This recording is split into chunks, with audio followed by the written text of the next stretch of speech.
Sí, para que se vea mejor. Para que se vea mejor. Arriba, arriba. Ya ves. Otra cosa. Con esta clase yo me despido de este bloque de anestesia, porque esta es la última clase. Está pendiente todavía esto. Hay un grupo que debe rotar conmigo, pero que no va a rotar por las vacaciones que voy a tener. Entonces, ¿quién es ese grupo? Ustedes. Y yo justo les había mandado decir por Camila que ustedes desean. Yo estoy regresando el 4 de estar acá.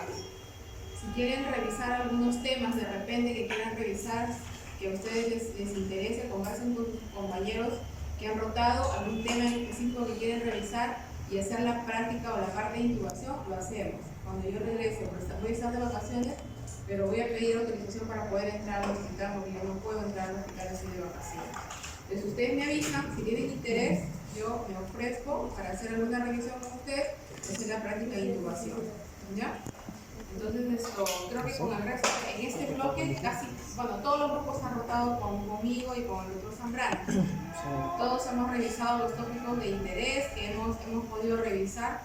Y tal es así, ya el doctor Zambrano está complementando algunas cosas con el grupo que está rotando ahora con él, porque oportunamente también él tiene ahorita más turnos en recuperación. Y es la parte donde por lo menos se puede aplicar todo lo que hemos revisado y hemos leído, ¿no? Entonces, como le decía yo, hoy día los chicos no hagan quedar mal, por favor revisen, estudien. He visto las notas del otro bloque, ya les dije, hay alumnos jalados y si están jalados en cirugía van a estar mal. Por favor, estudien, lean, no se confíen. Hay cosas simples, hay cosas sumamente básicas que ustedes tienen que saber y de eso justamente se les ha preguntado en el primer examen al bloque anterior y en el segundo examen también, porque tomé los dos exámenes el mismo día y las cosas más mínimas que se les ha preguntado, que lo hemos revisado en clase y que se les ha revisado en la práctica, en las exposiciones, porque por eso son la revisión de los temas para que ustedes por lo menos revisen, obligarles a revisar, ni siquiera eso han contestado. Y eso quiere decir que no están leyendo.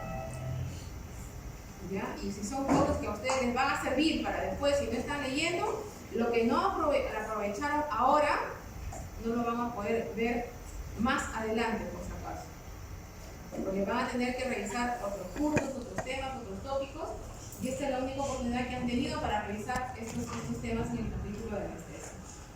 En el tema de cirugía no sé cómo estarán, como les digo, espero que hayan salido bien. Porque las notas del otro bloque hay notas bien bajas, de jalados hasta con 0,3 de nota en los exámenes. Eso quiere decir que no han leído nada. No han leído nada. ¿Ya? No sé si esos chicos que han salido jalados, no los ubico realmente porque hay grupos que no rotaron conmigo en el primer bloque, porque yo estuve con descanso médico. No sé si de esos grupos que no hemos revisado, por ejemplo, esos temas son los alumnos que han salido jalados, no sé. Porque del grupo que ha rotado con nosotros ya sería un pecado haberles dado todo, ¿no?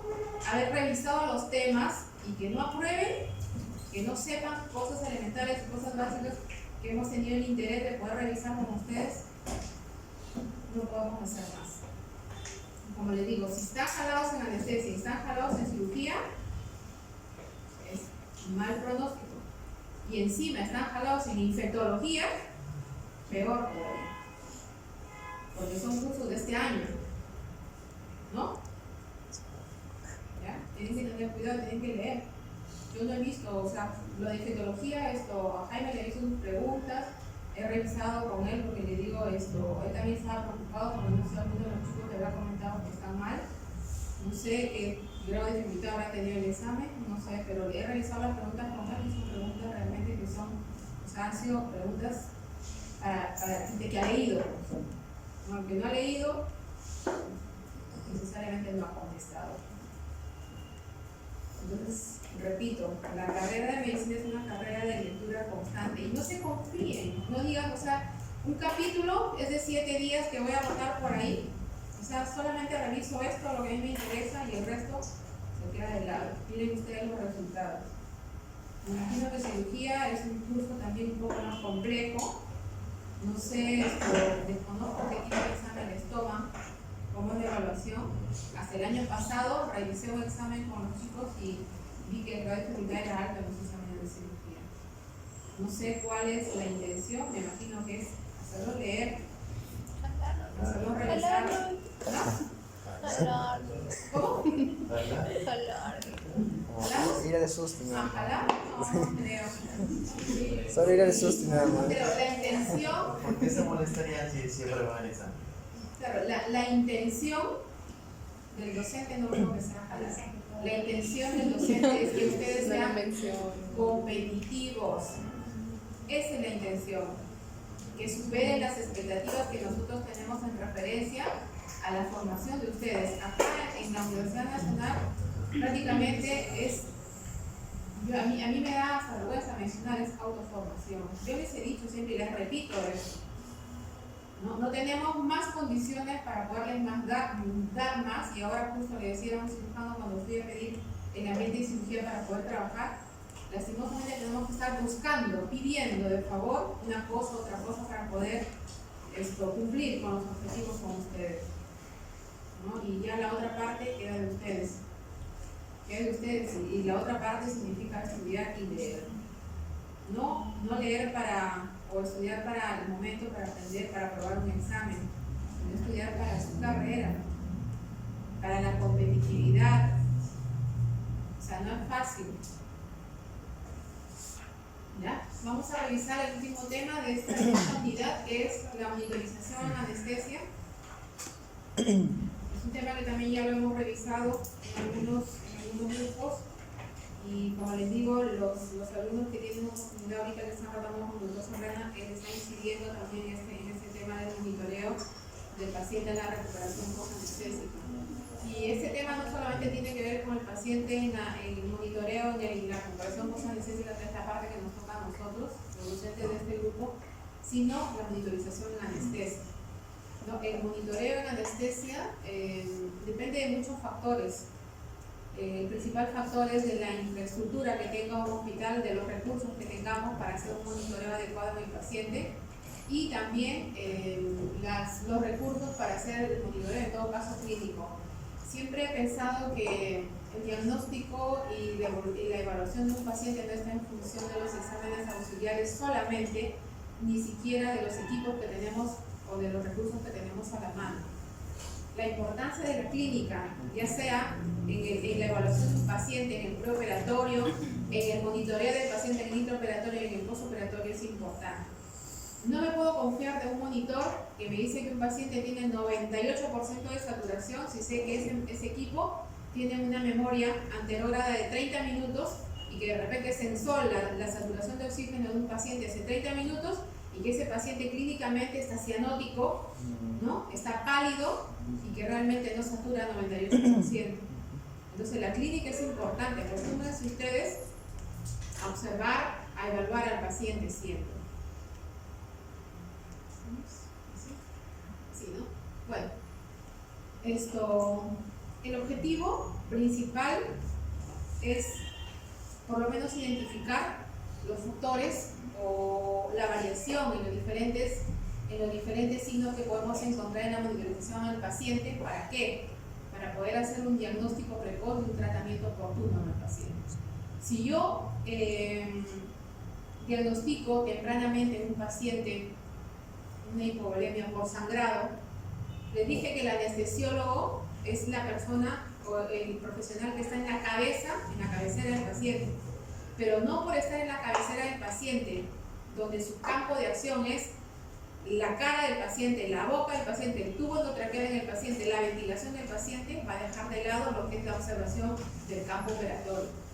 Es importante vigilar el campo operatorio. ¿Por qué? Porque el no vigilar el campo operatorio significa que yo probablemente voy a estar frente a alguna sorpresa en cuanto a alguna complicación quirúrgica que puede estar ocurriendo en el paciente y que yo no la advertí, por ejemplo.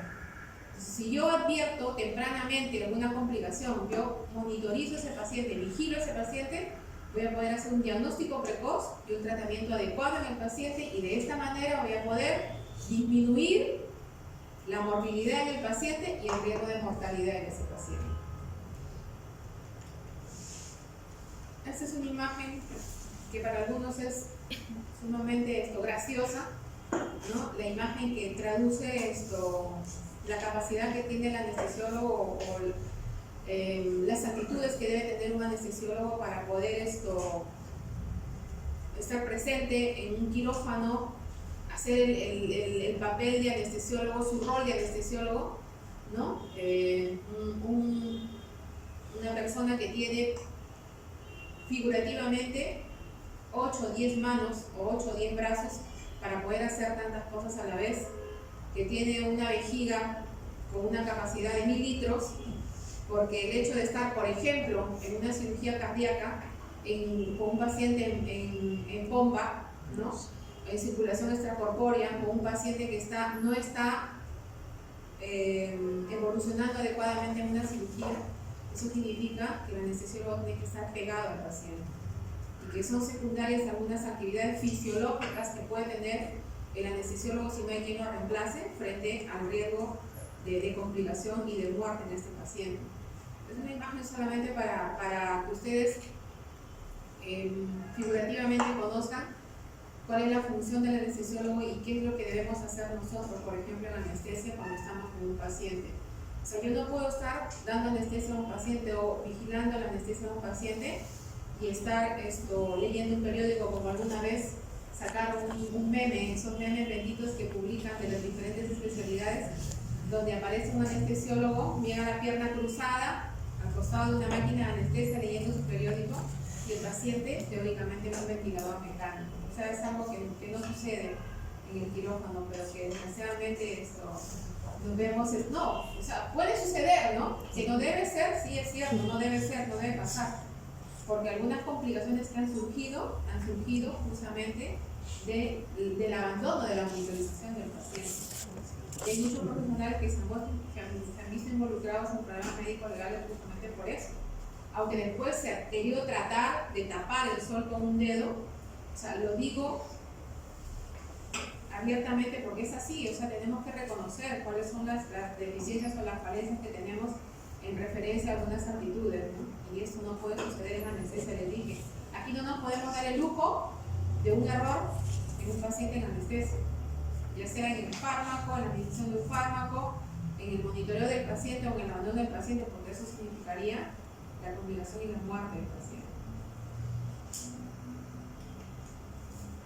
Esto es solo para recordar lo que significa el término monitoreo, ¿no? Es un término que viene del término latín que significa advertir o recordar, no tanto recordar, sino advertir o visualizar algún signo de alarma que me puede ayudar a mí a poder corregir tempranamente alguna complicación del paciente.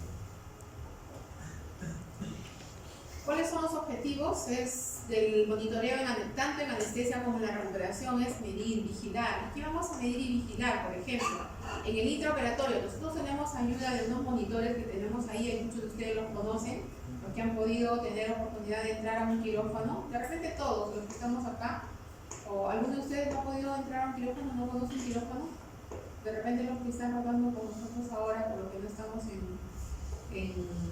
permitidos para entrar a sala, pero los monitores de quirófano son similares a los monitores que tenemos en recuperación post-anestésica. La diferencia es que ahora estos monitores vienen incorporados a las máquinas de anestesia. Estos monitores no solamente tienen cables o condiciones para hacer un monitoreo no invasivo, sino también un monitoreo invasivo en los pacientes, ¿no? ¿Y qué vamos a vigilar? ¿Qué vamos a monitorizar en el paciente?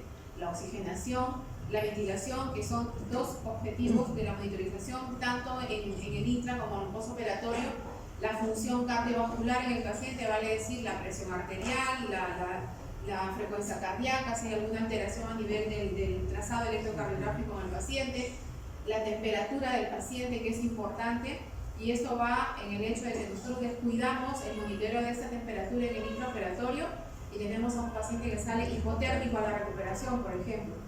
Y difícilmente, o sea, es más fácil prevenir esa hipotermia en el intraoperatorio que tratar una hipotermia en el postoperatorio inmediato, porque la hipotermia te trae consigo muchas otras alteraciones, tanto en el equilibrio ácido básico del paciente, el metabolismo de los anestésicos y de los relajantes musculares que utilizamos en la anestesia, el nivel de relajación muscular que vamos a medir en el intraoperatorio, y también podemos hacerlo en el postoperatorio con el tren de 4.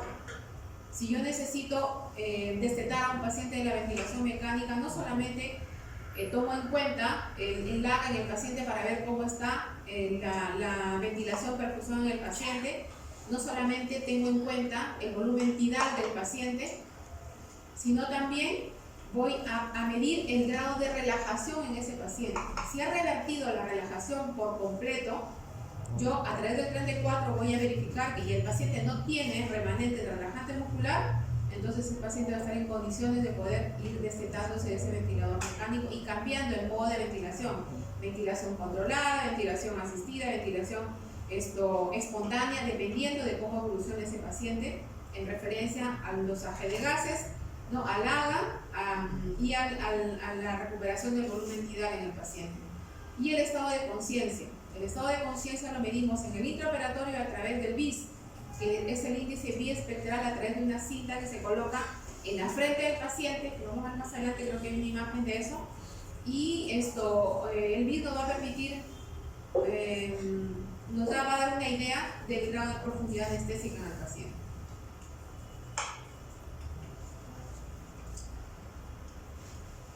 Entonces, ¿cuál es la función del monitoreo en sala de operaciones?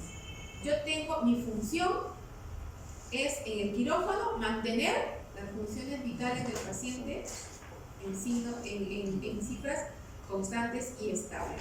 Vale decir presión arterial, vale decir frecuencia cardíaca, frecuencia ventilatoria, ventilación en el paciente, ventilación perfusión en el paciente, saturación de oxígeno, ¿no? Eso es lo más importante, y la temperatura del paciente. Esa es mi función dentro del quirófano. Entonces, para eso yo necesito contar con un equipo que me ayude, ¿no?, al monitoreo. Les decía que antes, y esto recordaba yo, no sé si con este bloque, con el grupo anterior, antiguamente cuando hacíamos la especialidad en los hospitales del ministerio, no teníamos un monitor como estos que tenemos ahora, por ejemplo.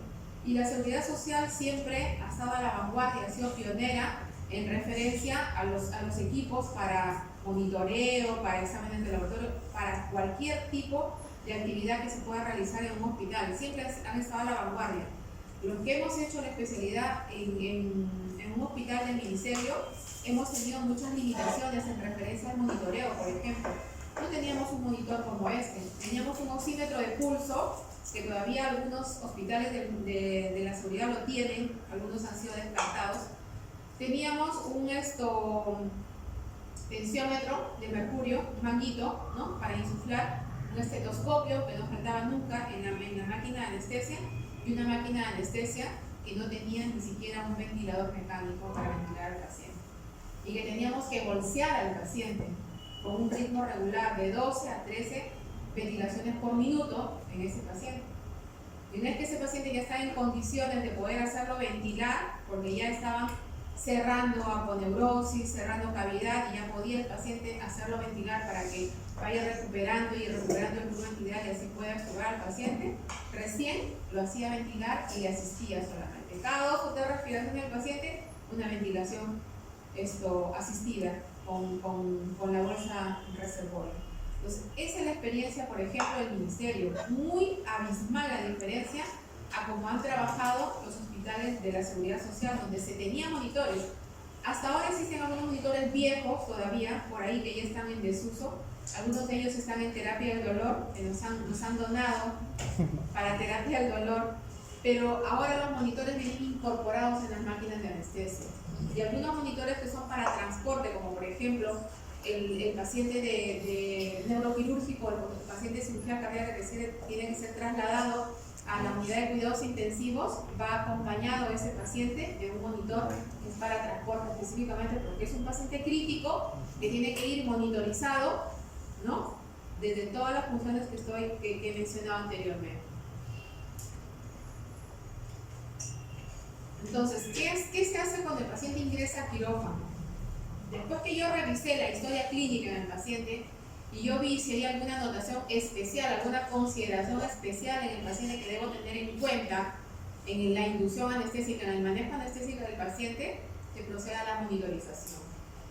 La monitorización de las funciones principales, que son la frecuencia cardíaca, el trazado electrocardiográfico, la presión arterial, que es importante tener un valor basal de la presión arterial previo al inicio de la inducción anestésica, la frecuencia cardíaca y la saturación de oxígeno del paciente.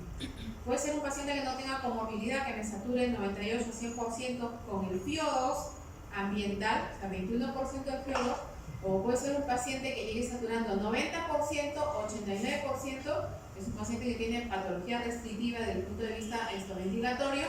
Entonces, tengo que monitorear cuáles son sus funciones basales, las cifras basales de ese paciente. Y cómo es que tengo que manejar a ese paciente que tiene algún riesgo de complicación, por ejemplo. Entonces, es importante no la vigilancia control remoto, no la vigilancia detrás de una ventana, la vigilancia es directa, les dije, tanto del campo del anestesiólogo como del campo operatorio.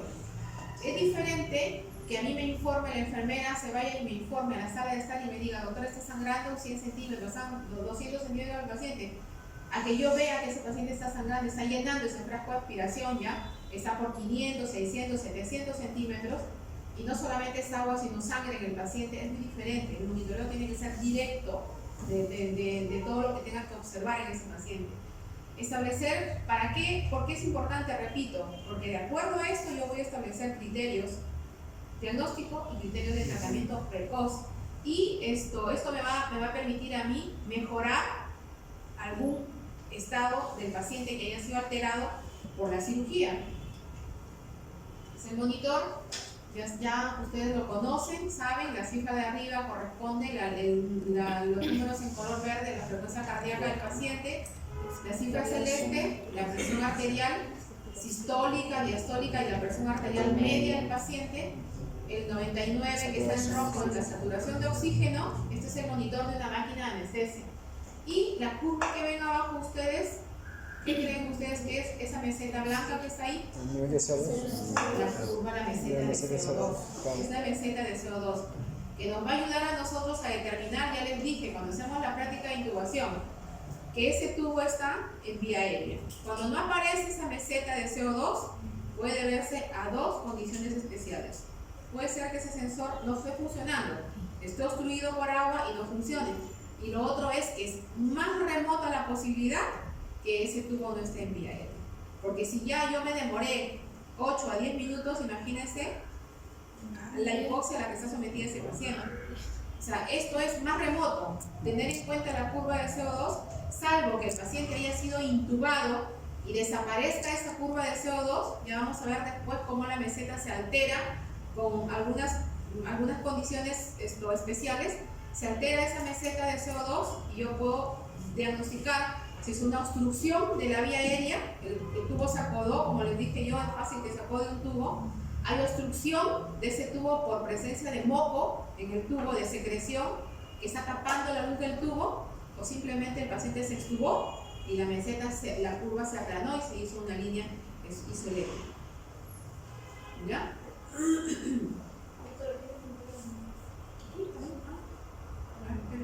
En el centro. Es que esto es mucha tecnología. No, perdón. Ahora, dentro del monitoreo tenemos que considerar dos clases de monitoreo. El monitoreo no invasivo y el monitoreo invasivo.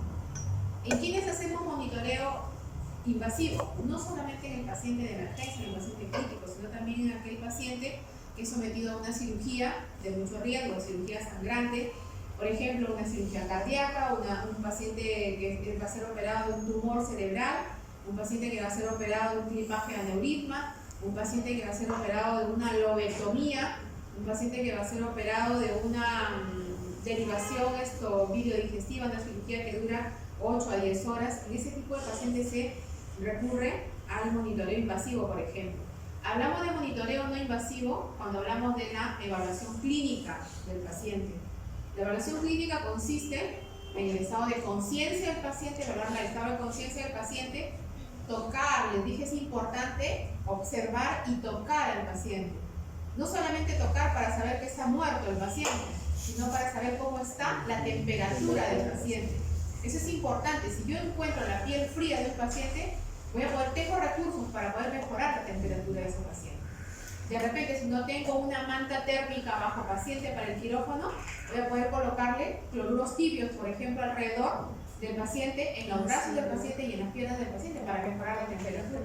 O sea, tengo recursos para poder mejorar la temperatura del paciente, pero si yo no observo, no mido esa temperatura del paciente, me voy a confiar y simplemente no me importa la temperatura del paciente y después voy a tener un paciente que no ventila al final de la cirugía, pues voy a tener que conectarlo a un ventilador mecánico para poder recuperar la ventilación de ese paciente.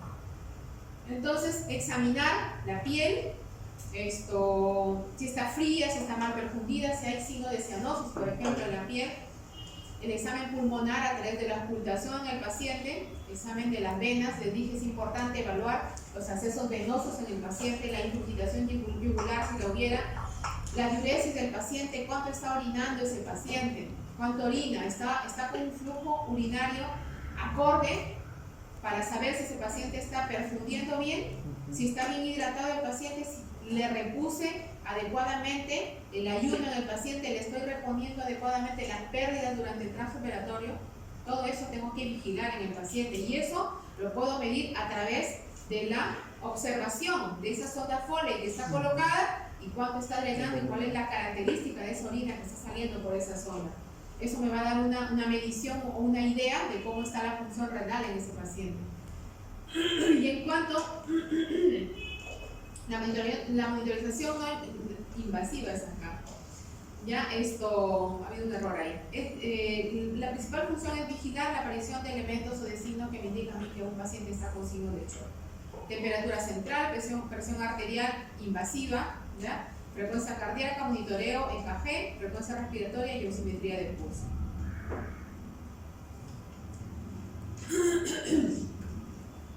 ¿Cómo debo medir la presión arterial? Y esto es algo, y aunque les parezca mentira, algunas veces hemos preguntado por qué es que debo medir la presión cada 5 minutos y no cada minuto, por ejemplo, a un paciente. Colapso de las arterias. Claro, Mucha o sea, presión. tengo que darle tiempo a Que que esa se arteria relaje. que se ha colapsado por efecto de la presión del manguito se recupere para poder volver a medir esa presión. Porque de lo contrario no voy a tener un dato que a mí me ayude a hacer un diagnóstico en cuanto a la presión del paciente. Debemos tener cuidado en usar un manguito adecuado, por ejemplo. A un paciente pediátrico no le voy a poner un manguito de adulto, pues. Y a un paciente adulto no le voy a poner un manguito de un paciente pediátrico. Por más que sea un paciente que sea desnutrido, no le voy a poder poner un manguito de un paciente pediátrico. O si tengo un paciente que no puedo medir la presión arterial no invasiva en los miembros superiores porque un paciente que se quemó, por ejemplo, el tórax y los brazos, es un paciente que tiene fístulas arteriovenosas en los miembros superiores, voy a tener que recurrir a tomar la presión en el hueco popliteo, por ejemplo, que es un recurso también para poder medir la presión arterial no invasiva en el paciente, en el cual no puedo tomar en los miembros superiores, si es que no necesito invadir a ese paciente, si no tiene criterios para invasión. Tener en cuenta el lugar donde se toma la presión arterial. Tomar la presión arterial en el miembro superior es diferente, te da rangos diferentes que tomar la presión arterial en el miembro inferior. Hay una variación de más 2 o 3 por encima y por debajo de la presión arterial, hay una variación. Utilizar nuevamente el manguito adecuado, ¿no? Y elegir adecuadamente el sitio donde vamos a monitorear esa presión arterial.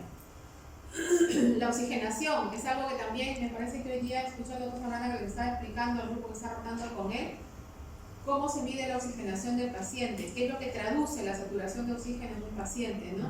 Y dónde se mide, por ejemplo, la saturación de oxígeno. No puedo medir con la luz ni el pulpejo del dedo. ¿Dónde se mide la saturación? ¿En qué lugares se mide? Sí. Por ejemplo, en el nivel de los ¿Dónde más?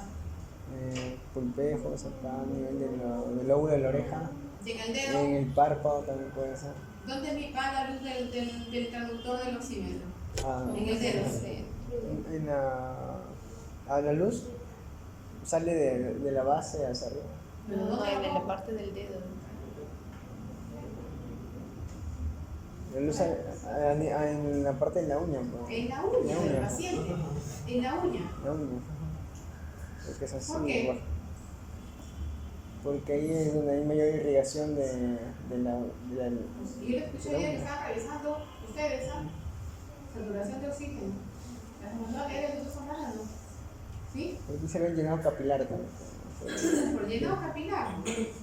Ya, entonces, ese es el lugar correcto donde se coloca el oxímetro de pulso.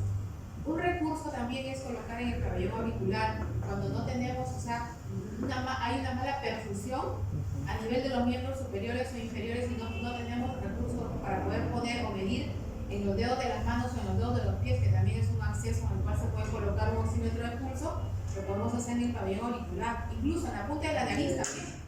Lo podemos hacer, podemos medir la punta de la nariz. ¿Ya? Entonces nos da una medición cuantitativa en sangre y datos indirectos de la función o del estado cardiovascular en el paciente. La canografía. La canografía es algo que se mide no solamente en el intraoperatorio, sino también en el postoperatorio. Si yo tengo un paciente que ha sido sometido a una cirugía laparoscópica y tengo remanente todavía de ese CO2 en el paciente, yo tengo que ir monitorizando las cifras o los valores de CO2 en ese paciente. Cómo está eliminando ese CO2 en el paciente y cómo va la curva de CO2 en ese paciente. ¿No? Es un registro gráfico de la eliminación de CO2 y también es una medida del metabolismo celular. Un paciente que está séptico, por ejemplo, ¿cómo voy a encontrar ese CO2 en el paciente séptico? ¿En qué otro estado voy a encontrar el CO2 aumentado? Una acidosis respiratoria. ¿Qué más? Acidosis respiratoria. ¿Exceso de sedación? ¿Qué pasa con el paciente quemado, gran quemado? Tiene más cantidad. Hay una lesión del epitelio alveolar también, y eso va a impedir el transporte de la eliminación de CO2. A nivel celular, ¿qué pasa con el gran quemado? ¿Fermentamiento? El catabolismo también. Hipercatabolismo. Hipercatabolismo. Tiene que quedar bien claro eso, ¿no? Porque yo creo que es una pregunta de examen también, por si acaso, a ver que lean. ¿Ya? Esas son las curvas de ya les estoy dando más o menos las pautas. Ya les dije, en la clase última también les dije más o menos qué cosa es lo que deben leer, qué cosa es lo que deben estudiar y revisar. No solamente para el examen, eso es lo que tienen que aprender ustedes, tienen que fijar, tienen que conocer. Estas son las diferentes curvas de canografía y ven ustedes ahí una curva normal en la imagen superior. La otra es una curva de intubación esofágica, me sirve, pero que necesariamente, bueno, nosotros no recurrimos a esto para monitorear esto, la intubación en el paciente, salvo en casos muy excepcionales, ¿no? Pero esto generalmente, como les dije, una línea isoeléctrica en la canografía puede ser signos de dos o tres cosas que pueden indicar en el manejo del paciente. Ya les dije cuáles son las dos y la última que puede ser una extubación del paciente. Cuando empieza acá, por ejemplo, hay una presencia de la meseta en el CO2, se va haciendo irregular y luego se hace plana o isoeléctrica. Y es plana o isoeléctrica cuando un paciente se extuba, por ejemplo. Se desconecta el tubo y obviamente la meseta se aplana y eso es indicativo de que... ¿Y cuándo puede suceder esto? Cuando el cirujano movió la cabeza del paciente y accidentalmente, o sea, sin avisarle al anestesiólogo que estuvo ocupado atrás, movió la cabeza del paciente en una cirugía de cuello o de cavidad oral y lo estuvo al paciente accidentalmente. Puede suceder eso. Pues si yo no estoy atento, pasaron minutos valiosos para la recuperación de ese paciente. Lo otro es la hiperventilación, por ejemplo. La meseta de CO2 es más corta, es más pequeña, ¿no? En referencia a la frecuencia. Hay mayor número de mesetas en un ciclo, por ejemplo. La hipoventilación igual, se traduce una meseta primero normal y luego una meseta con picos, una meseta más pequeña y luego hay una variación irregular en cuanto a la meseta del esa de acá. Ajá. La hipoventilación. Y esta de acá es una obstrucción del flujo endotraqueal. Les dije que esto puede suceder por Presencia de secreciones o de moco en el tubo, ¿qué más? Cuando se coda. La coagulación del tubo, ¿qué más?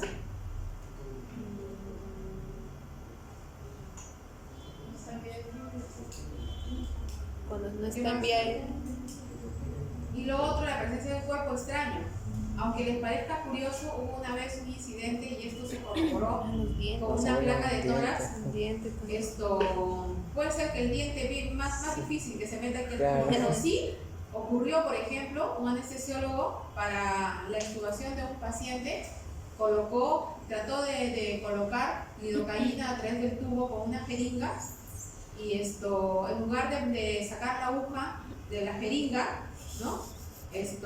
Quiso instilar la lidocaína con la aguja y la aguja estuvo floja y se fue al tubo endotraqueal. Y sí puede suceder esto, sí puede suceder, aunque les parezca ilógico, pero puede suceder, son accidentes que suceden. Y a Dios gracias que esa aguja se quedó en el tubo endotraqueal Sí, porque sí. y no se fue al bronquio, porque eso hubiera sido fatal para el paciente.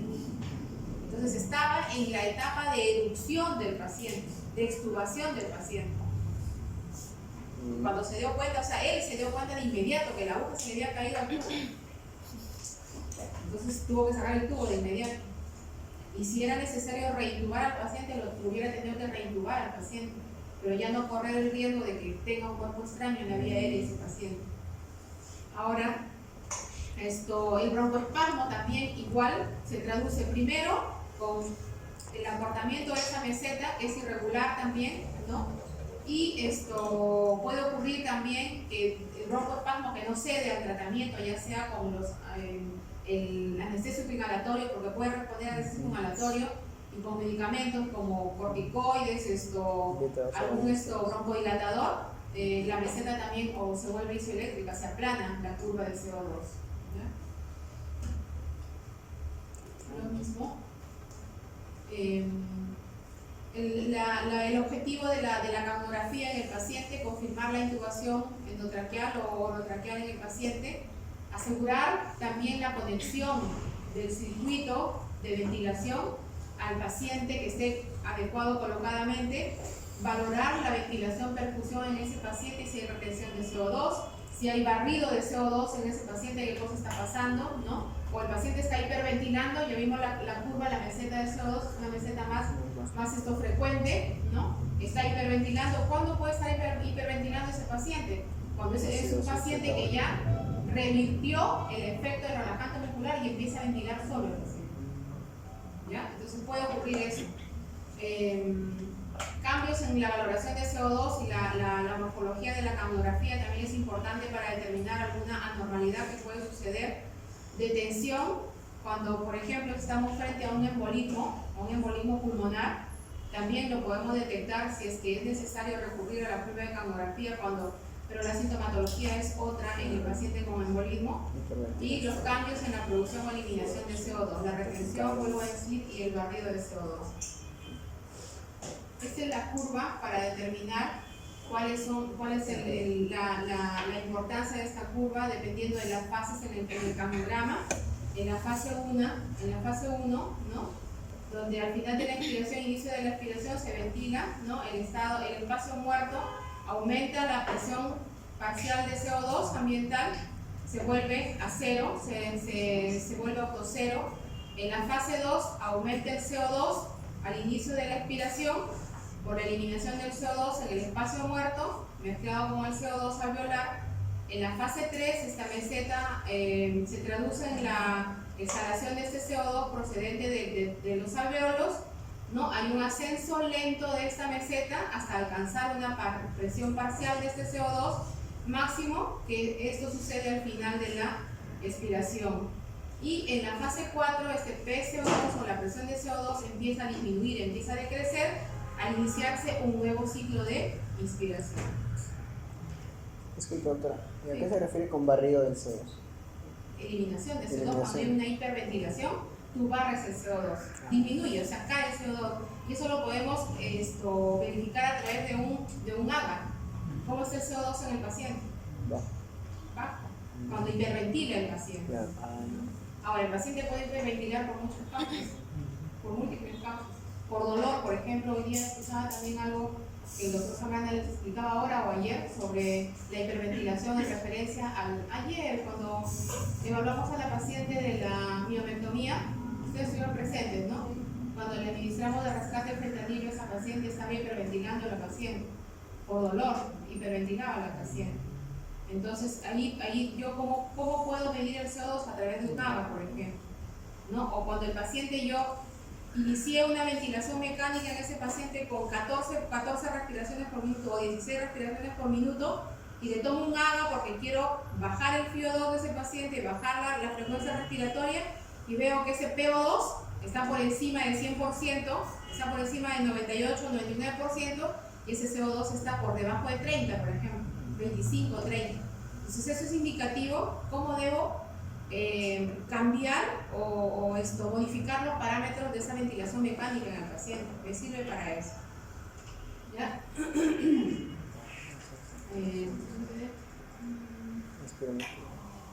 Ya, identificar también los cambios en la compliance pulmonar, ¿no? El cambio en los volúmenes predeterminados, por ejemplo, cuando quiero hacer una corrección de esos volúmenes en la ventilación mecánica. Si quiero ventilar al paciente no por presión, sino por volumen, o sea, tengo que tener en cuenta cómo está ese CO2 en el paciente, cómo está la ventilación perfusión en ese paciente, determinar la presión de la vía aérea y el volumen corriente, el volumen circulante entre la inspiración y la expiración, que debe estar o oscilar entre 500 a 600 mililitros, que esto equivale a decir de 7 a 8 mililitros por kilo de peso en el paciente. Así se puede medir el volumen tidal o el volumen corriente del paciente cuando queremos calcular el volumen tidal para una ventilación mecánica en el paciente. Ahora, ¿cómo monitorizo la función cardiovascular? La función cardiovascular es una de las funciones más importantes que es de interés de monitoreo constante en el paciente. Desde el punto de vista clínico, ¿cómo lo monitorizo? A través del pulso, ¿cuáles son las características de ese pulso? ¿No? Si es poco audible, si es poco perceptible, el pulso, ¿no? El llenado capilar en el paciente, cómo está, el EKG, si hay alguna alteración en el EKG en el paciente, para detectar cambios en la alteración del ritmo, por ejemplo, en el paciente, en el ritmo cardíaco, signos de isquemia a través de este EKG en el paciente, y cuando sea necesario, el monitoreo a través de una presión arterial invasiva sistólica, por ejemplo. La temperatura es un signo que se debe medir en el paciente porque ya les dije cuáles son las causas de complicación por efecto de una hipotermia en el paciente. Esa temperatura puede disminuir en el intraoperatorio por múltiples factores. Uno de ellos, por ejemplo, pues no es una cirugía grande o exposición de vísceras o de asas intestinales, sin que tome cuidado yo en recuperar o mantener la temperatura de esas asas intestinales, voy a llevar a un paciente a la hipotermia, ¿no? Y probablemente a la vasoconstricción en las asas intestinales, por ejemplo. Entonces, ¿qué se hace cuando se tienen las asas expuestas? Porque tengo que hacer una exploración o una resección ganglionar en el paciente, cubrir esas asas intestinales con gasas o apósitos grandes y cada cierto tiempo instilar cloruro o agua destilada tibia para mantener la temperatura de esas asas intestinales. Administración de fluidos. ¿Cómo es que debo administrar estos fluidos en el paciente? Si yo tengo un cloruro de sodio que está a una temperatura de 35 o 32 grados centígrados en un ambiente que está frío, bajo efectos de un aire acondicionado, por ejemplo, yo tengo que mejorar la temperatura de ese cloruro para poder administrarlo al paciente. Porque si tengo un paciente que está en hipotermia, está en shock, por shock hipovolémico, por hipotermia ese paciente, imagínense administrar un fluido en hipotermia, ya sea cloruro, gelatina, gelofuscin o sangre que viene del banco de sangre helada, congelada, preservada esa sangre. Entonces voy a causar mucho más daño en ese paciente. Nosotros ahora tenemos en el hospital calentadores de fluidos. Son unos equipos especiales con unos dispositivos como los equipos de venoclisis, a través de los cuales le voy a pasar la sangre, el cloruro o cualquier fluido que yo tenga que administrar al paciente y va a pasar y la temperatura va a cambiar a través de un dispositivo y esa sangre va a llegar a una temperatura ya normal en el paciente, a una temperatura de 36 grados, de 37 grados, dependiendo de la temperatura que yo programe para transfundir ese fluido. Con la hipotermia vamos a causar una disminución de la temperatura en el medio ambiente, disminuye el metabolismo basal y el efecto directo de las drogas y anestésicos. ¿Qué voy a tener como consecuencia? Les dije, el retardo en el metabolismo de los medicamentos de un paciente que no ventila adecuadamente y que va a tener relajación muscular residual y que de repente va a ser candidato a mantenerlo en un ventilador mecánico hasta que recupere la ventilación, mejorando la temperatura en ese paciente. El electrocardiograma, ¿qué voy a medir con el electrocardiograma o qué voy a mirar en el electrocardiograma? Es necesario porque a través de ese EKG en el intraoperatorio voy a poder advertir algunos cambios importantes, como por ejemplo una isquemia miocárdica en el paciente. Cuando nosotros colocamos un catéter venoso central en la aurícula del paciente, hay cambios que se producen a través del EKG también. Hay arritmia. Al llegar la punta del catéter en la aurícula se produce una arritmia, ¿no? Por un efecto mecánico en el paciente. Entonces, ¿cómo vamos a medir o vamos a visualizar? A través de un EKG. Por eso es importante estar en permanente vigilancia de todo lo que tenga al frente para advertir cualquier cambio inmediato en referencia al monitoreo del paciente. Hacer la valoración y diagnóstico de si hay una disfunción cardíaca, por ejemplo. Este electrocardiograma, los monitores que tenemos ahora tienen las 5 derivaciones, o sea, yo puedo programar las 5 derivaciones y puedo advertir en cada una de esas derivaciones las diferentes alteraciones que puedo advertir en cada una de esas alteraciones. Lo más importante que podemos nosotros visualizar y lo más saltante y lo más grosero que podemos visualizar nosotros en el EKG es la isquemia miocárdica a través de la inversión del segmento ST. ¿No? Entonces, ese es el signo que para nosotros es importante poder identificar cuando estamos frente a un paciente que está haciendo una isquemia miocárdica o que el paciente que está infartando el paciente. Es un signo de alarma, es un signo de alerta, ¿no? Y eso se va a traducir, por ejemplo, si yo advierto alguna alteración a nivel de la derivación 2, voy a tener alteraciones a nivel de la cara inferior y el territorio irrigado por la arteria coronaria derecha. Y si veo alteraciones a nivel de la derivación 5, esas alteraciones van a estar produciéndose a nivel de la cara anterior, irrigada en el campo irrigado por la arteria coronaria izquierda. Este es el monitoreo cardiovascular, sobre todo cuando se habla de monitoreo hemodinámico, ¿no? Para medir función cardíaca, renal, sistema nervioso central. Cuando hablamos del BIS, por ejemplo, profundidad anestésica, el gasto urinario, la periferia también, y la estabilidad hemodinámica, que es importante cuando hablamos de presión de perfusión media de un órgano, que se va a definir a través de la presión arterial media, que es importante. ¿Por qué creen que es importante cuando nosotros preguntamos cuánto tiene de presión arterial media ese paciente? Es importante para saber cómo está perfundiendo ese órgano, ¿no? Entonces es importante tener ese dato en el monitoreo. Y el monitoreo invasivo, yo les dije, vamos a hacer monitoreo invasivo en 2 situaciones especiales: el paciente de emergencia, el paciente crítico y el paciente de cirugía de riesgo, con riesgo de sangrado excesivo. Ya vamos a ver después. ¿Cuáles son las funciones que vamos a monitorear desde el punto de vista invasivo? La PVC a través de un catéter venoso central. Me hubiera gustado traerles intenté poner un video para que vean ustedes el monitoreo de la presión venosa central, desde cómo se aborda. ¿Alguno de ustedes vio el uso amarilla cuando puso un catéter venoso central?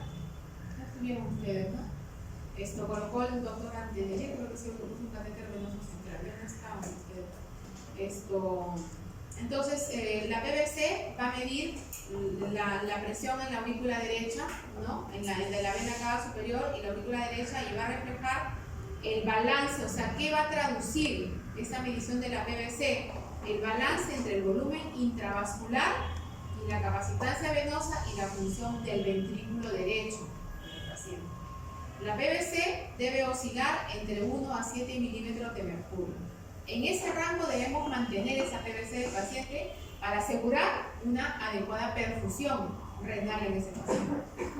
En pacientes en los que se sospecha una pérdida excesiva, por ejemplo, que estoy mencionando una cirugía cardíaca, ¿no? Un paciente neuroquirúrgico, un paciente con cirugía radical, donde yo considero la posibilidad de un riesgo de sangrado excesivo, necesariamente tengo que monitorear la PVC en el paciente. ¿Ya? No se olviden de eso. ¿Estoy regresando, creo? Sí. Está arriba. ¿Yendo da? Al contrario. Ese. Ajá. Indicaciones. ¿Cuándo voy a medir PVC en el paciente? En los estados de bajo débito, ¿no? En pacientes con riesgo de hipovolemia, en pacientes con deshidratación severa, por ejemplo, en pacientes con shock séptico o shock hipovolémico. Nos hemos encontrado con sorpresas en los pacientes que llegan de la emergencia, por ejemplo, en estado de shock, y no solamente por el shock hipovolémico, por un sangrado en el paciente, ¿no? O por el shock séptico, sino por el mal manejo del medio interno del paciente, vale decir, aporte de líquidos y el manejo de electrolitos en el paciente. Pacientes con hemorragia, pacientes con quemaduras, en los cuales, por ejemplo, yo no puedo acceder a un acceso venoso. No sé si han revisado con el doctor Zambrana monitoreo venoso y arterial con el doctor. En aquellos pacientes en los cuales no tengo un acceso venoso adecuado, por ejemplo, pacientes que reciben quimioterapia, los pacientes que son grandes quemados, en los cuales no tienen un acceso venoso fácil, yo puedo recurrir a un catéter venoso central, porque a través de ese catéter yo voy a monitorear, por ejemplo, la función renal de ese paciente, el estado cardiovascular de ese paciente, voy a poder administrar líquidos a ese paciente, voy a poder administrar tratamiento endovenoso a ese paciente. Entonces es un recurso el catéter venoso central. Y en cuanto a las alteraciones de la función coronaria o cirugía cardíaca, para los estados de insuficiencia cardíaca congestiva, en los pacientes post-IMA o que están frente a un infarto agudo de miocardio, en las miocardiopatías. Y en las cirugías abdominales mayores, sobre todo en aquellas que son cirugías grandes, sangrantes, radicales y con mayor tiempo quirúrgico. Este es el catéter venoso central, es un catéter de 2 lúmenes, que es un catéter que se puede utilizar para tratamiento y para medición de presión venosa central. Pero tiene limitaciones, este catéter. Generalmente utilizamos un catéter de 3 lúmenes. En el paciente séptico, por ejemplo, donde yo tengo que administrar no solamente tratamiento antibiótico, tengo que administrar drogas inotrópicas que están contraindicadas a administrarlas por vía periférica. Ya me imagino que han revisado por qué no se puede administrar los inotrópicos por vía periférica. Producen vasoconstricción. Esa es una contraindicación para administrar por vía periférica los vasopresores o los medicamentos inotrópicos. Entonces yo tengo que recurrir a un catéter de 3 lúmenes. Uno me va a servir para el tratamiento antibiótico, el reto de fluidos. El otro me va a servir para la administración de los inotrópicos. Un paciente que tiene está siendo manejado con tratamiento de inotrópicos. Y el otro lumen me va a servir ¿para qué? Nutrición parenteral. Nutrición parenteral. Y se olvidaron de medir la presión venosa. El otro lumen me va a servir para medir la presión venosa central en el paciente. Ahora, hay catéteres que se utilizan para medición, para alimentación o alimentación parenteral en el paciente. Hay catéteres de alto flujo que se utilizan para la hemodiálisis, por ejemplo, en los pacientes. Son otro tipo de catéteres.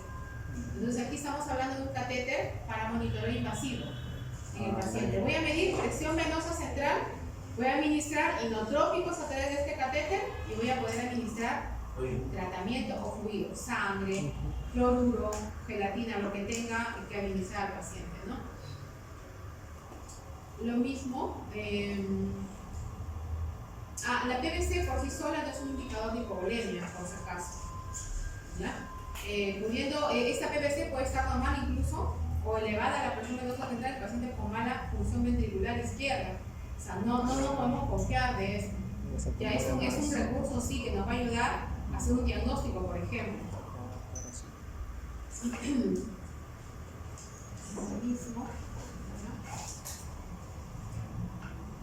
lo mismo, presión hidrostática de la aurícula derecha. Se canaliza, puede ser, el acceso puede ser en la vena yugular Claro, o subcláneo. Subcláneo. Subcláneo. interna, externa, un abordaje posterior, un abordaje anterior o subcláneo. Claro. Cada uno de ellos tiene sus complicaciones, su riesgo de complicación, cada uno de ellos. Les vuelvo a repetir, la técnica que yo más domino es la técnica que voy a emplear para poner una línea arterial y un catéter venoso central. Si yo domino más y hay menos riesgo de complicación cuando hago abordaje posterior o anterior, tengo que hacer abordaje posterior o anterior. Si no puedo hacer abordaje anterior o posterior y nunca he hecho abordaje subclavio, no lo puedo hacer. Les dije, el paciente no es un conejillo de indias para experimentar.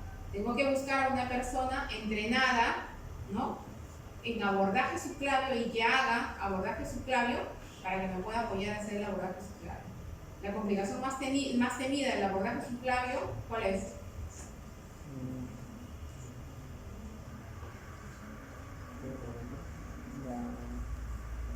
¿Cuál es? El neumotórax. El neumotórax. Es la complicación más temida en las manos menos expertas o en las manos inexpertas del abordaje subclávio.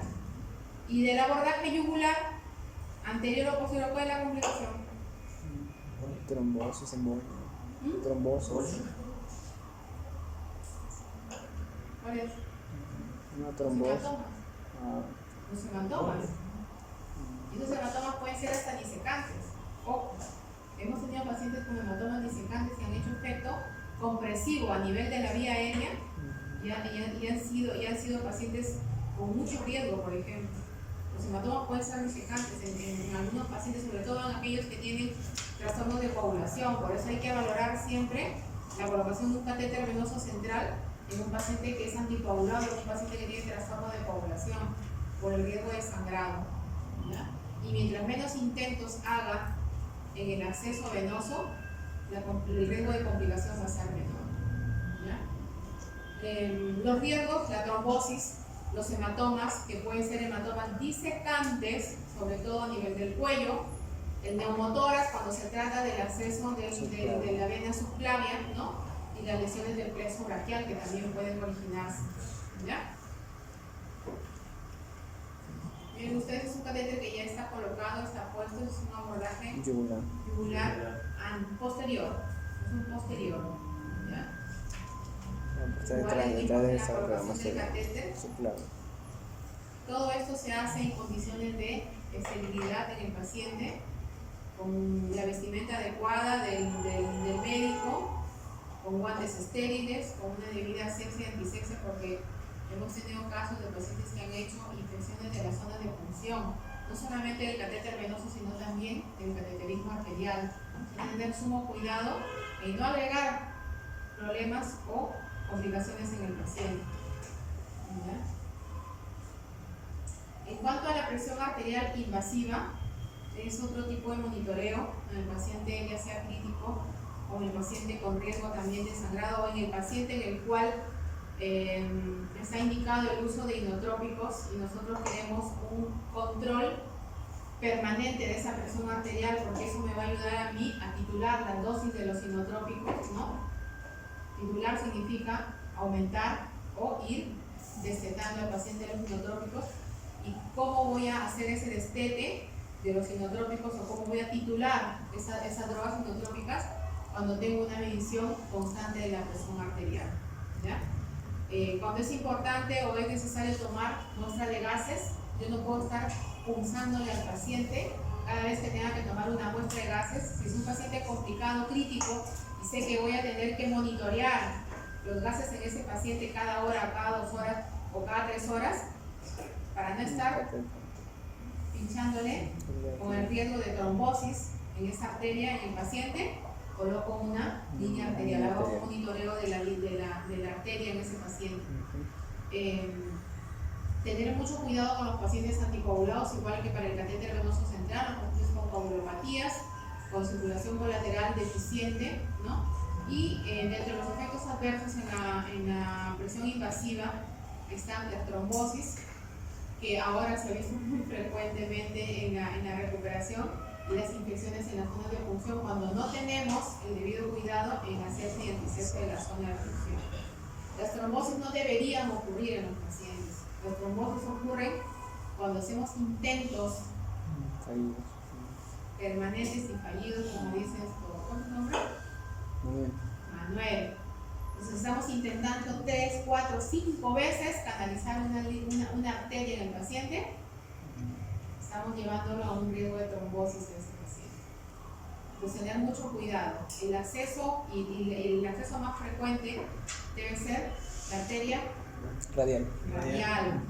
porque a nivel de la flexión se bifurca en ¿qué arteria hay acá arriba? la humeral. La humeral, hay más riesgo de trombosis y de isquemia del miembro superior.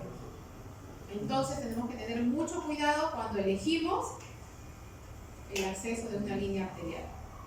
Si yo vi que ese paciente está completamente edematizado, es un paciente hipotenso, que no puedo percibir el pulso arterial del paciente a nivel de la arteria radial, no tendré otra opción que irme a la humeral o ¿cuál es el otro acceso que puedo tener? La femoral, arteria femoral. La femoral es otro acceso importante.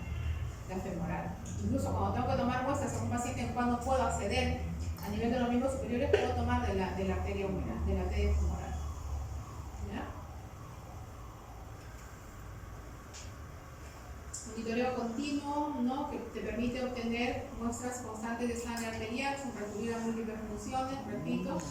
Las arterias de lesión ahí están, la radial, la axilar o la femoral, que es otra arteria. Vean ustedes que no se menciona la humeral porque es la arteria en último recurso que debemos acceder, ¿no? El monitoreo del paciente está indicado en el monitoreo del paciente con inestabilidad hemodinámica y agregándole aquí para el destete o la titulación de los inotrópicos. ¿Ya? Miren ustedes el porcentaje de acceso, o sea, cuál es el recurso que tienen ustedes más de mayor accesibilidad. Aquí sería la arteria radial, el 78%, la arteria femoral, 45%. En la peria también podemos canalizar una línea arterial y en la arteria axilar y cubital que también podemos poner. Y ahora, cuando no podemos a través del catéter, se puede hacer una disección de la arteria. Es el último recurso ya que podemos acceder cuando no hemos podido a través de un catéter, ¿no? ¿Cuáles son las complicaciones de este monitoreo o de esta invasión arterial? Los hematomas, las trombosis de las arterias cuando intentamos N veces hacer el acceso arterial, la isquemia distal también, los pseudoaneurismas arteriales que se pueden formar y las fístulas arteriovenosas y la infección que también es una probabilidad. ¿Cuáles son las contraindicaciones? Los pacientes con coagulopatías, la enfermedad vascular periférica severa, no es una contraindicación, obstrucción vascular proximal en el sitio de inserción y las lesiones en el sitio de canalización. Igual que cuando hablábamos de las contraindicaciones para hacer un bloqueo regional, ¿no? Las infecciones de piel son contraindicaciones, yo diría absolutas. ¿Ya? En este caso también, cuando hacemos un acceso arterial también, las lesiones de tipo infeccioso en las zonas contiguas a donde yo puedo acceder a canalizar una arteria también son una contraindicación absoluta. El otro catéter que utilizamos, que se utiliza sobre todo en anestesia cardíaca, no utilizamos un paciente clínico, no, sino en paciente de cirugía cardíaca, es el catéter de Swan-Ganz. Es un catéter que se descubrió, se empezó a utilizar desde el año 1940, ¿no? En aquellos pacientes con cardiopatías que eran aptos para cirugías. Los pacientes los empezaban a preparar y ya se empezó a usar el catéter Swan-Ganz desde esa época. En el hospital ahora no tenemos el equipo para medir o el catéter Swan-Ganz para monitoreo de un paciente en cirugía cardíaca porque no tienen el balón de contrapulsación. Había, pero lo llevaron porque no lo utilizaban, y en las instituciones como es salud, aquel recurso que no utilizas es derivado a un hospital donde sí lo van a utilizar. Entonces, como no lo utilizaban, la gente no se entrenó en la utilización del balón de contrapulsación para la colocación del catéter Swan-Ganz, se llevaron simplemente no tienen balón de contrapresión. No sé si la UCI tiene, me parece que sí tiene la UCI, pero no lo usan tampoco. Mide las presiones auriculares y ventriculares derechas, la presión de la arteria pulmonar y la presión de enclavamiento pulmonar o la presión capilar. Presión de cuña. ¿No? Esto es un catéter de flotación que se coloca en la arteria pulmonar para aquellos pacientes con patologías cardiopulmonares severas, ¿no? Insuficiencia o hipertensión pulmonar, función miocárdica muy comprometida, insuficiencia cardíaca, edema pulmonar y la hipertensión pulmonar severa. En este tipo de pacientes y en estos diagnósticos está indicado usar el catéter Strong-Ganz. Catéter Strong-Ganz.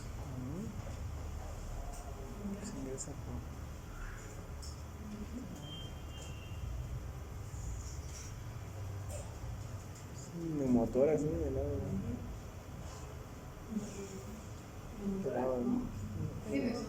El catéter ha llegado hasta el pulmón del lado derecho. ¿Qué más? ¿Qué más ven ahí? Y parece una condensación del hemitoroso izquierdo. ¿Qué ven a nivel pulmonar?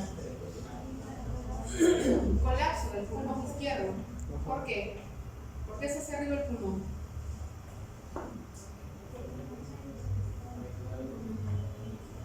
Una motora. Atención. Y es una motora esa atención. Entonces, ¿qué tipo de pacientes usamos? En edema complicado, en el shock cardiogénico, en insuficiencia cardíaca severa, alteraciones estructurales agudas, por ejemplo, ruptura de un ventrículo, ¿no? Disfunción ventricular derecha, lesiones valvulares, taponamiento cardíaco y el shock severo y prolongado. Lo mismo. Mide la presión de la aurícula derecha y esta presión debe estar entre 0 y 6 milímetros de mercurio. La presión del ventrículo derecho sistólica es de 15 a 25 milímetros de mercurio y la diastólica oscila entre 0 a 8. Esos son los rangos normales de la presión. ¿Cuáles son las complicaciones? ¿No? La ruptura del balón, el infarto pulmonar que puede ocurrir, ruptura de la arteria pulmonar, las arritmias que se generan y las infecciones y la tromboflebitis. ¿Cómo monitoreamos la función muscular? Porque ya no sé de lo que estoy hablando. Son las 9:20 de la noche, Dios mío. ¿En serio? Un cafecito. ¿Qué? ¿Vamos más de una hora? ¿Y hablamos? 1 hora y 7 minutos. Bueno, ya está la boca, pero aquí ya está la boca. ¿Falta mucho? No creo. No, por si. Ya. La función muscular, ¿cómo se monitoriza? Ya les referí yo y les dije y les vuelvo a repetir a través del 34. ¿Cómo monitorizo y por qué es importante monitorizar la función muscular? Porque necesito que ese paciente ventile adecuadamente al término de la anestesia, al término de la cirugía. Porque yo voy a correr el riesgo de que ese paciente no ventile si no monitoreé la función muscular. Voy a correr el riesgo de que ese paciente no ventile y lo voy a tener que sacar a un ventilador mecánico. Repito, el mejor medidor de la función neuromuscular es la estimulación del nervio periférico con un 34, con un neuroestimulador, ¿no? Ahí está, que es lo que traduce ese test 34, ¿no? Estímulos máximos a frecuencia de 2 Hz, cuando cada uno se repite con frecuencias entre 10 a 12 segundos, cada uno de estos estímulos, ¿no? Le da una medición cuantitativa del grado de bloqueo neuromuscular. La presencia de 2 respuestas equivale al 80%, ¿no? Todavía no ha recuperado ese paciente ni siquiera la tercera parte de la función muscular y una sola respuesta equivale al 90%. Este es el equipito, les presento el equipo que no solamente lo utilizamos nosotros en anestesia, sino también lo utilizamos para hacer bloqueos nerviosos en tratamiento de dolor. ¿Ya? Uso facilita la intubación endotraqueal, parálisis muscular para el mantenimiento de la anestesia quirúrgica y mejora la captación o la adaptación a la ventilación mecánica en el quirófano y en la UCI. Yo tengo un paciente bien monitoreado desde el punto de vista de relajante muscular. Voy a tener un paciente que se acopla adecuadamente a la ventilación mecánica. De lo contrario, va a estar luchando con la ventilación mecánica y voy a tener que adicionar dosis, ¿no? O de relajante muscular si es que esa cirugía aún no termina. Esa es la traducción y la medición de cada uno de la valoración del TOF, ¿no? Cuando hablamos de un bloqueo profundo, la duración depende del tiempo de acción de relajante muscular y la dosis que utilicemos en el paciente, ¿no?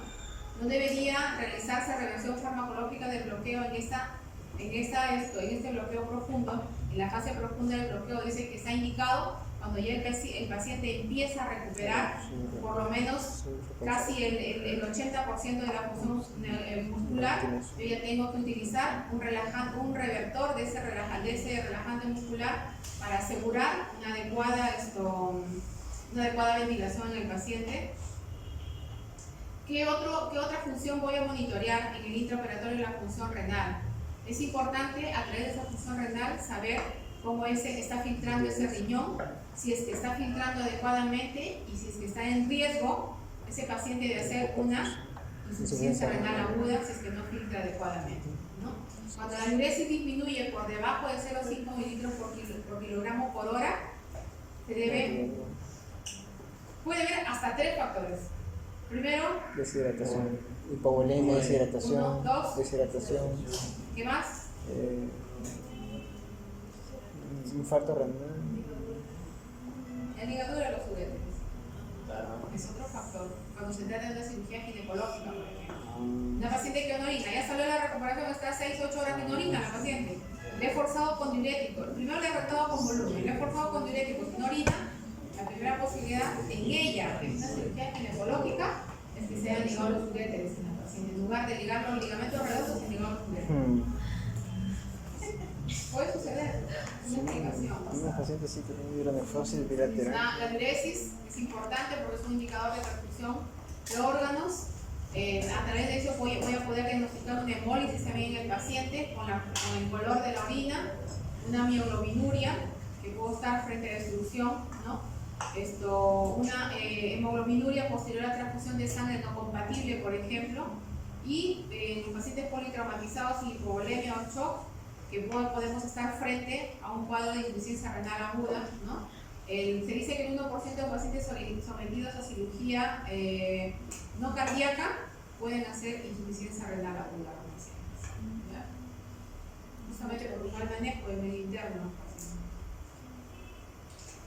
Esto es lo mismo, ya les expliqué, creo que también. Yo soy el estado de conciencia. Creo que se repitió la diapositiva. Chicos, estoy súper cansada. ¿Ya? Y no solamente aquí súper cansada, no llego a mi casa desde las 7:30, 8 de la mañana que he salido de mi casa. Yo tampoco. Y ustedes no tienen hijos, chicos, son solteros todavía. No, sí, acá ¿cómo se llama esto? Oscar. Y a mí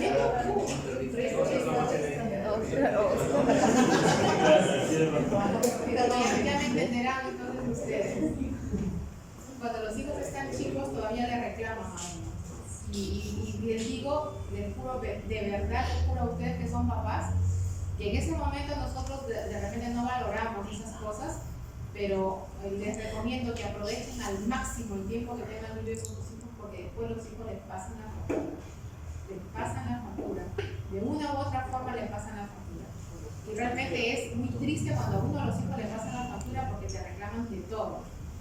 Uno se siente mal porque dio prioridad, por ejemplo, a cosas que realmente pudiste de repente dejar de lado por 1 hora o 2 horas y dar prioridad a tu familia, ¿no? Entonces es importante, ahora que ustedes, les tocó ser padres en la etapa de estudiante, pero no descuiden esa parte que es importante también, como es los hijos, ¿no? Aprovechen al máximo los ratos libres que tengan con ellos. Estoy cansado, no existe, estoy cansado para decir. Aunque sea gateando, aunque sea arañando el piso o la pared. ¿Ya? Entonces, ¿cómo monitoreamos el estado de conciencia en el paciente? A través del BIS, que es el índice biespectral. Y esto nos va a servir para medir profundidad anestésica. En los estados de inconsciencia se van a producir cambios hemodinámicos que no tienen ninguna relación con el nivel de hipnosis en el paciente. ¿Ya? Este es el BIS, el traductor que se coloca en la región frontal del paciente y a través de este dispositivo lateral se conectas a un cable a la máquina de anestesia, al monitor de la máquina de anestesia y te va midiendo la profundidad anestésica. ¿Ya? Ahí están los valores de este BIS, ¿no? El 100% es el paciente despierto y el 0 es un paciente con un EKG, un electroencefalograma plano, una línea isoeléctrica. No hay ninguna respuesta. Es eso, Una foto del quirófano. Esa es una imagen con una promoción. Sí, las conozco. Oye, ¿cómo? La Yanis. Él las conoce todas. Yanis. Se llama Débora. Débora Bueno, Reaño. es un compañero de otras promociones. Una práctica de intubación, una promoción también de ustedes. Y ahí terminó. ¿Cómo dice que faltaban 40 y tantos? Hay una clase de oxigenoterapia ahí que yo la dictaba antes, que no me corresponde a mí, pero les dejo para que la graben y la revisen porque también vienen preguntas de oxigenoterapia por si acaso. ¿Ya? Entonces, chicos, gracias.